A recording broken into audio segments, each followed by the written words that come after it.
Hi, I'm Nir Bashan. I'm a creativity expert and the author of The Creator Mindset. Today on the show, we will be talking about hip hop and Hollywood actors and what they can teach us about creativity. We're going to cover lessons from a 50,000-year-old woman and how what she's done is completely relevant today. And finally, we're going to talk about a method of how to be way more creative in our business, but also the method of success with creativity. Stay tuned. Congratulations! You are tuned into Dov Baron's Leadership and Loyalty Show, the #1 podcast for Fortune 500 executives and those who are dedicated to creating a quantum leap in leadership. Your host, Dov Baron. He's an executive mentor to leaders like you, a contributing writer for Entrepreneur Magazine, CEO World, and he's been featured on CNN, Fox, CBS, and many other notable sites.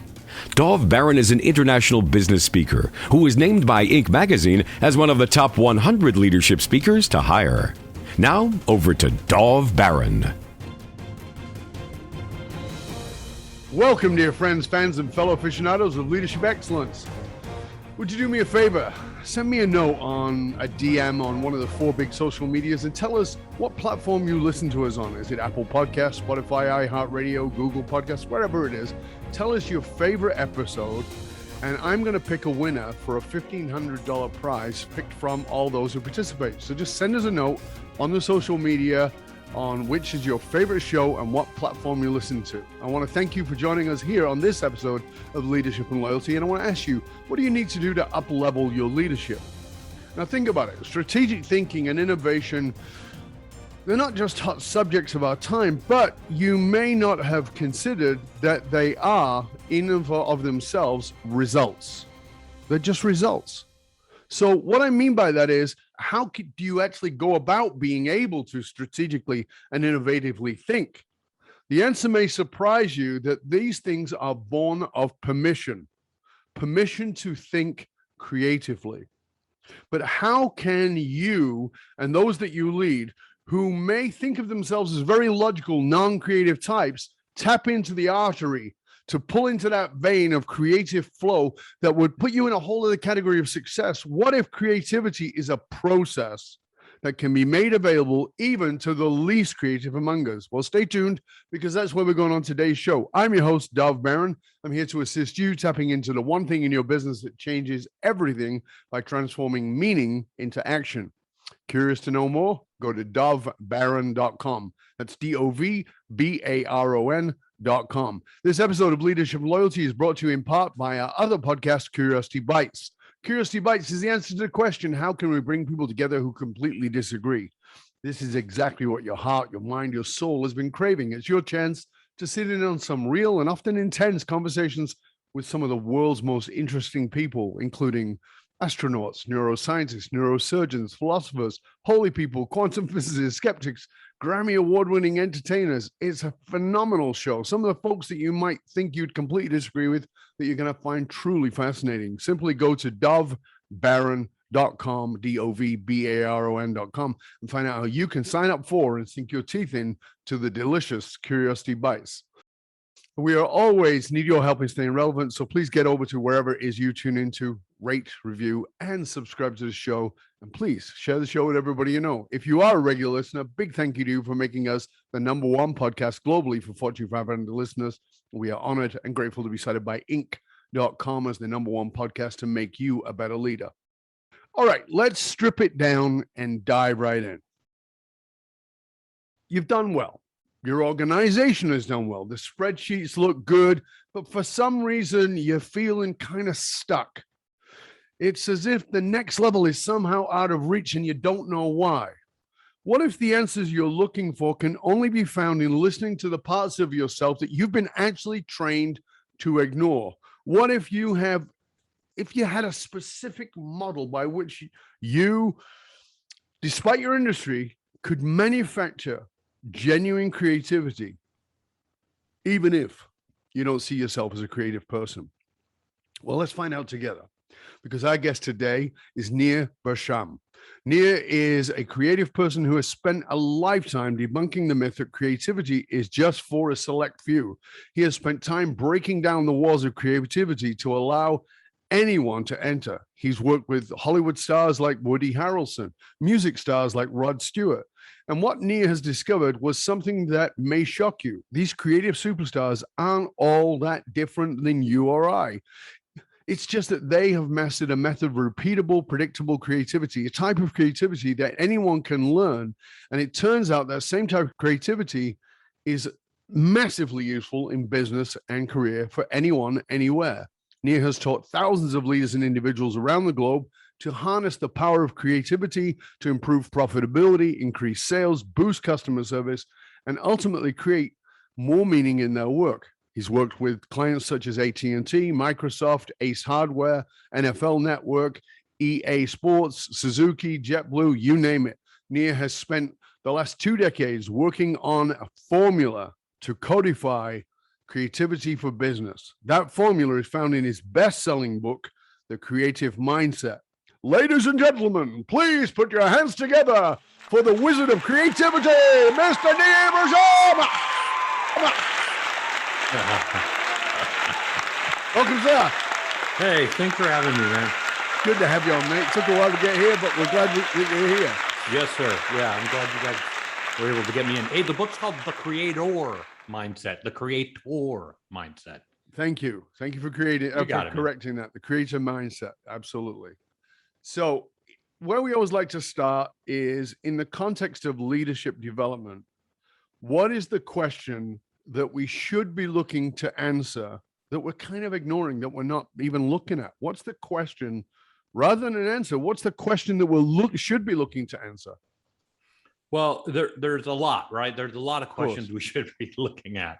But one that jumps immediately to me is, am I happy with where I'm at right now? Am I happy with the performance in my particular sector? Am I happy with my staff? Am I happy with leadership? Is the board, acting in a way that allows growth? And am I happy with what is going on? Now, for different people, Dov, you're going to have a different answer. Of course. But for me, there's always that missing gap between where you are and where you need to be. And that gap always filled with creativity. The gap is filled with creativity. That's very interesting. Thank you. All right, we're going to explore that a lot more as we go on. Now, I said in the intro that you'd worked with, so now you're doing this great work with businesses and some of those big names that I mentioned, but you've worked, like I said, in Hollywood with music stars you've worked with Rod Stewart and Woody Harrelson.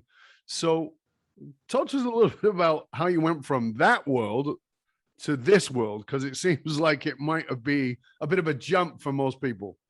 Oh yeah, it's wild. So I worked, I graduated USC in LA in 99, and I had a music degree. And so I was, playing music around town, and I got to meet a lot of really great people. And some of those people that I met were hip hop artists. It's crazy. I got involved with a bunch of hip hop artists, and I worked on a KRS-One album. I worked on a Cypress Hill album, and I started to get comfortable in a recording studio. It was a really nice environment. And I thought to myself, Dov, what everybody thinks, right? You think It is going to be a party, right? It is going to be nonstop. And I was like, yeah, young, I was like totally into it. Let's party. Let's have a good time. And what ended up happening was I would show up at the studio, hey, everybody, get there at 9. I was like, oh, I thought we were going to party all night and have a good time. But no, you get there at 9. So I'd get there at 9, and, I'd find out, oh, everyone showed up at 8:30 instead, and they're already rolling tape, and we're already running and this whole thing. And then, come lunchtime, I'm like, oh, party, everyone's going to booze up and we're going to have a great time. There's going to be, a wild atmosphere, right? Right. Everybody took a regular lunch, right? For an hour and a half or whatnot. We all got back to the studio. Somebody got up in front of a whiteboard, made a list of what we need to accomplish that day. And I noticed very early on that some of these amazing rappers that I worked with, and later Rod Stewart and these amazing musicians, were really organized. It wasn't a party, Duff. It Mm. was super organized creativity. And I thought to myself, wow, I might be onto something here, because the way that they're practicing creativity is a methodical and Mm. organized, process driven creativity. They had notes. They would, say a line or play a musical passage, and then get feedback on it, and then they would say, okay, here's another one, and here's another one. They had all of these ideas. I was like, dude, these guys are amazing. And then at 5 o'clock, we'd wrap it up, and people would call their wives or their husbands and say, okay, I'll grab milk on the way home. And it was Very all normal. so normal, right? Right. And I was like, this is not the dream, the vision. Oh, I thought these musicians are wild and crazy. It was not that. And then I worked in Hollywood, and it was the same damn thing, Dove. It was, you had a certain time that you showed up, you had lunch, you had an actor or an actress, and they were meticulous in their organization. They were meticulous in their creative process, and they would give you a bunch of different options, and we would wrap it up, and everyone would go home. So I learned very early on that creativity is a process from some of the most creative people on earth. So that's really fascinating, because I think you're absolutely right. I think that the left linear thinking, rational thinking people tend to think of the creatives as a bunch of people who party. Creativity is something that comes in a mood by some muse, whether that muse is cocaine, alcohol, or something else, but there's a muse. And then realizing that actually, no, there's a process that is catalytic to the creativity. As Stephen Kotler talks about the catalytic process for flow, right? Flow, you're in the flow. Well, but how do you get into the flow is more important. And that's that process you're talking about with creativity, which is really, really wonderful. Now, one of the things you say in the book that I found particularly fascinating was that you say, and I love this, is that creativity is a survival tool. We tend to think of creativity as very woo-woo in our society, and therefore it's something that's luxurious. I got to take care of the kids. I got to make the beds. I got to go to work for a boss I don't like, or I've got to work in a job I don't particularly enjoy. And, I don't have time for that creative woo-woo stuff. But you talk about it at a neurological level as being a creativity is a survival tool. Tell us a little bit more about that, because that's fascinating. Definitely. So the book's called The Creator Mindset, and part of publishing with a publisher like McGraw-Hill is that they go over every line, Dove. You know this, right? I do. They go over every line, and every line's got to be, referenced somewhere, and it's just got to be meticulous. And so the one line I wrote in the book that they let slip because we couldn't reference it, or cross-reference it, was the story of Harriet. And Harriet was the world's first creative person. She was around about 60, 70,000 years ago. And her life literally was saved from creativity. Why? She was being attacked by a beast far smarter, larger, the whole deal, and this beast was able to, she came within an inch of her life and she almost died. But she saw a stick and she saw kind of an arrowhead, and she put the two together, and she was able to fight off the beast. And so what I believe has happened is that creativity is literally the fabric of what has kept us alive this long, and what has kept us going into 2021 today.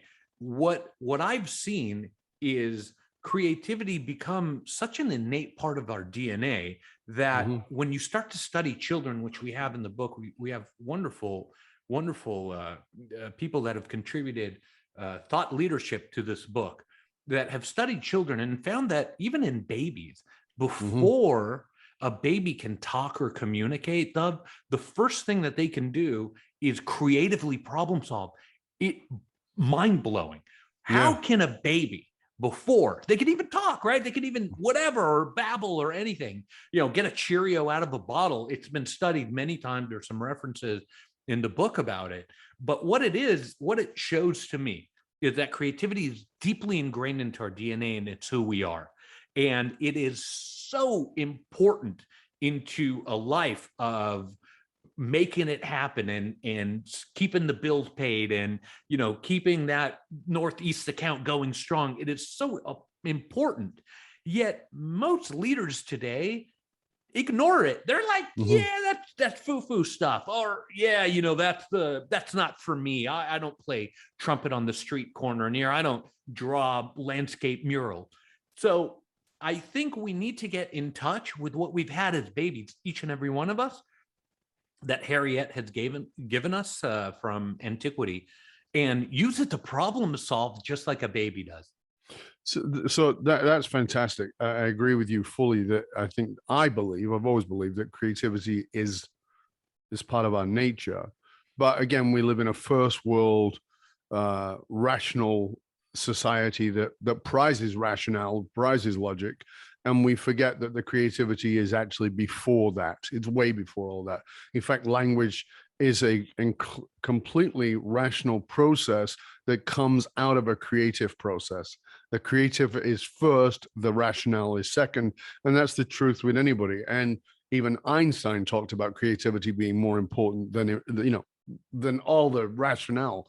So for you said you were in the studio doing music, you were in Hollywood doing those kinds of things. So you obviously originally saw yourself as a creative person.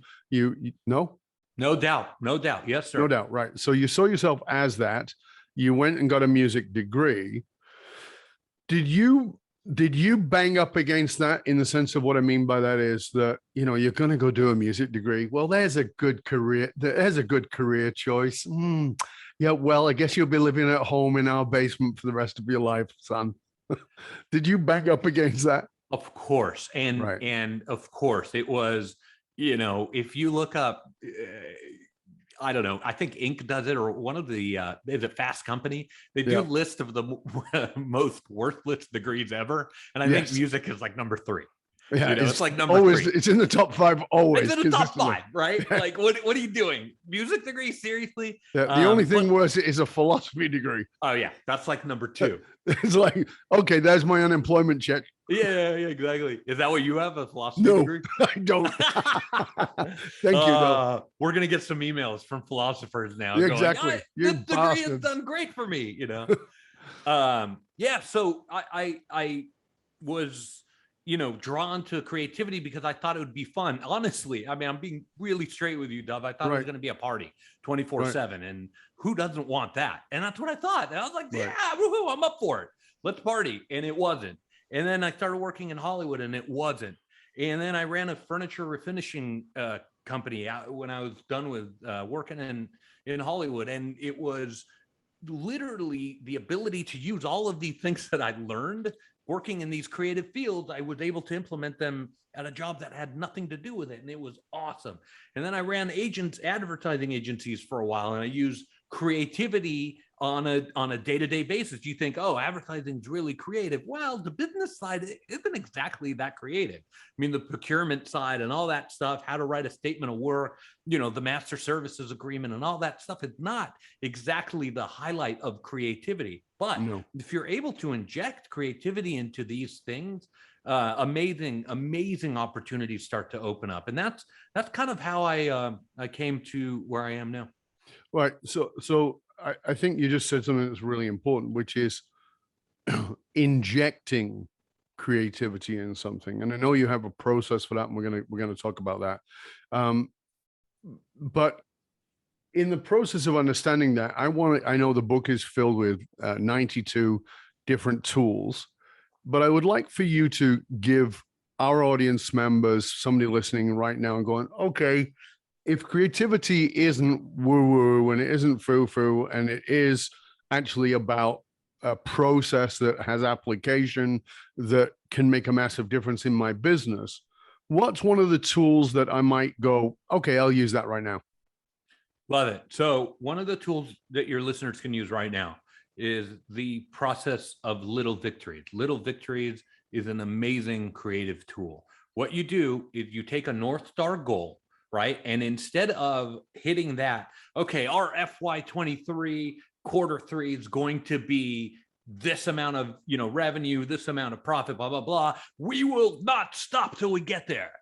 Right. That's what most people think. And they think that's a good and worthwhile goal. Now, that is.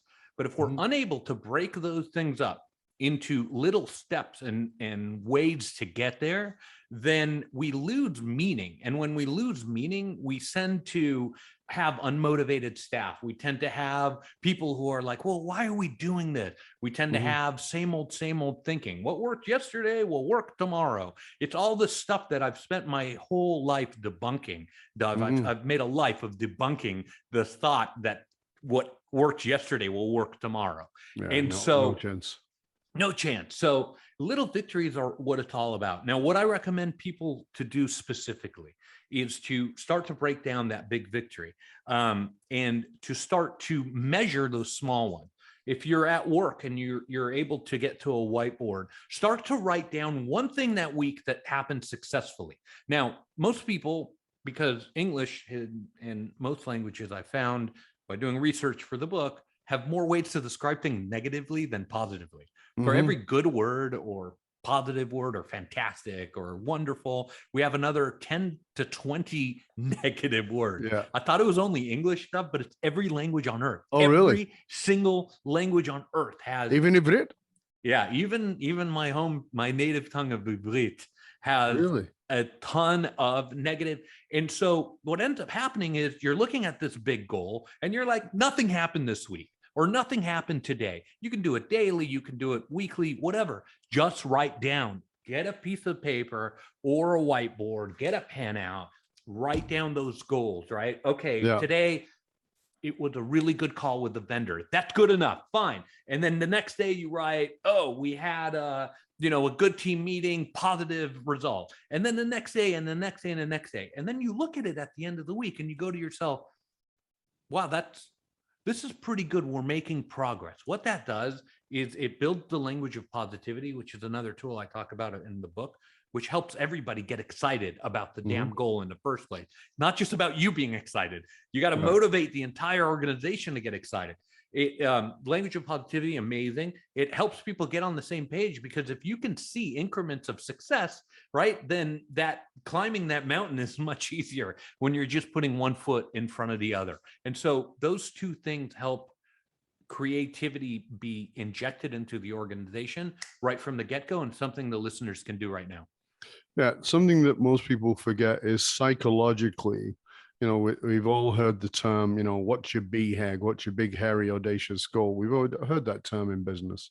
But what people don't realize psychologically is a BHAG actually puts people off more than it turns them on.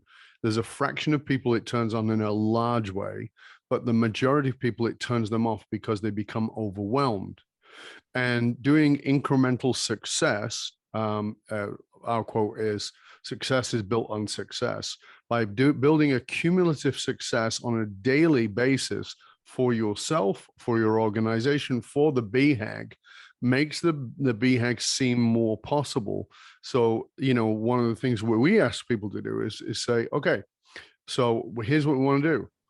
What didn't work today? So let's get the negative out of the way. What didn't work? Okay, write that down. We'll get clear on that, right? What can we do better? So from what didn't work, what could we do better? Well, it's obvious we could do this. Now, what did we do really well? What worked? What did we do? Right? And what can we do even better with what worked? And it's the same process of allowing ourselves to not disrespect the failure or whatever term you want to use, to acknowledge that, okay, that's what that was, but that's a learning process. Okay, so what do we gain from it? And what was that success? And I think you're absolutely right, because it builds that psychological muscle of resilience. And therefore going, okay, when we ask that question, what was successful, but what can we do better? We've now engaged creativity, a way of looking at this thing as not a black, white, yes, no, success or failure, but as a creative catalyst. And I love that. So thank you for that. We are already coming towards the end of the first part of the show here. And I want to make sure that people know more about you and about the book. And of course, we'll give them a chance at the end of part 2 as well. But for now, please tell our listeners, our viewers, where they can find out more about you, about the book, and about all the wonderful resources that you have. Sure thing. Thanks, Dov. It's my website is nirbashan.com, nirbashan.com. There's 3 Nirbashans on the entire earth, right? So I'm very, very easy to find. I'm not the one in Israel uploading Call of Duty clips. That's not me. I wish I had that kind of time. Can you imagine playing video games and uploading them? That's awesome. So nirbashan.com is my website. The book is on Amazon, Barnes and Noble across the US, and I think it's also in Canada. It's at a bunch of independent bookstores too. The book's called The Creator Mindset. I would love for you to get a copy and let me know what you think. I'm very easy to find. Yeah. And one of the things I would encourage you to do, it's a great book and I encourage you to read it. But on top of that, I would encourage you to read it and go to Amazon or Barnes and Noble or whatever it is and leave a review. This is one of the things that we as writers, we just love to hear. We want to know what you think. And sometimes we get shitty reviews. That's okay. Sometimes we get fantastic ones, but at least we have a feedback loop. We're not sort of shouting into the vastness. So I really appreciate if you could go and if you grab the book, listen to it, read it rather, and then put that review in. Let us know what you think about it. Let Nia know about it. That really makes a big difference. So thank you for that. Yeah. And as we come back to the end of this part of part 1, we're going to come back in part 2. We're going to talk about Nia's superpower. What is his superpower? And we're going to also look more into that process of creating a creative mindset so that you become the creator, right? So you can become a creator. So this is Dov Baron, and I want to say to you, stay curious, my friend. Stay creative. Stay curious, my friend. Stay curious about how you can step into a process that gives you a creator mindset. I'll be back in just one click. Stay with us.